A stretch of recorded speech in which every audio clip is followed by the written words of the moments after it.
J'ai pas très bien compris comment on peut mutualiser, parce que la mutualisation, aujourd'hui, l'aimant habitat, et c'est notre volonté, notre décision, et c'est une philosophie forte, d'être le bailleur local, justement, de proximité. De proximité. On a 3000 logements, être de proximité, on a la compétence départementale. C'est-à-dire que si demain on voulait construire à Annecy, à La Roche, à Saint-Julien ou je ne sais où, on pourrait le faire.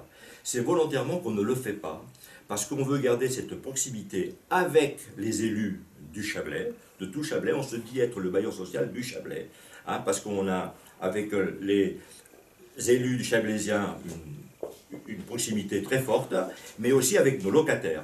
Parce qu'avec nos locataires, on est très réactif, malgré ce qu'on peut dire, des fois il peut y avoir des petits couacs, mais on est très réactif avec nos locataires, parce qu'on est vraiment dans cette proximité. Et ça, on y tient énormément. Le jour où tout sera géré depuis Lyon, ou depuis vraiment Annecy, pour le locataire et l'élu du Chablais, ça ne va pas être la proximité, ça va être bien plus compliqué. Et pour le locataire, quand il va falloir qu'il s'adresse au service de gestion locative qui va se trouver à Grenoble ou à Lyon, ça va être bien plus compliqué.